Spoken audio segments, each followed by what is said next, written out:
Okay, so the YM right here could have a trade. You're looking at the same thing on the YM, 20 ticks away from the top of the bar. So you'd be selling like 81 right now, I think, right? The top of the bar is actually be selling 80 even, like this. This is what it looks like right now on the YM. The top of the bar is up here. If you click on this, let me do this. If you click on this right here, you'll see the high of the bar is right there.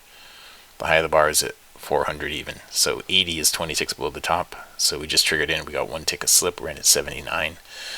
Now this has to go 10 ticks into profit. It's got to get down to here before we bump the stop to break even. The stop should be 25 ticks. I believe it's going to be off by 1. It is off by 1. Okay, the stop is 25 ticks, and we have a target at 45 ticks. When it gets down to this level, right here, we'll bump the stop to break even. Alright. Now the Russell didn't end up giving us a trade. The ES isn't going to give us a trade because it's going to be going right into the zone. The NQ actually gave a trade right here that I didn't get. You could still get into it if you wanted to. It hasn't gone 4 points into profit if you wanted to get into that NQ trade. But the YM trade right here, 79 down to 69 is where we'll bump that stop to break even. Okay, it's going to hit right here, and we'll hit break even, and then we won't have any risk on the trade.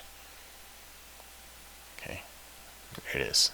So now we're at break even. There's no risk on the trade. I'll just hit the break even button.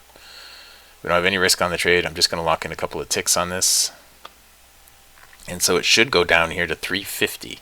At a minimum, it should get right down here to 350. Okay. Oops, it just took me out with a couple of ticks. Okay, but at a minimum, it should get down there to 350. Alright, it should get down to 350. And that is going to be it for that one.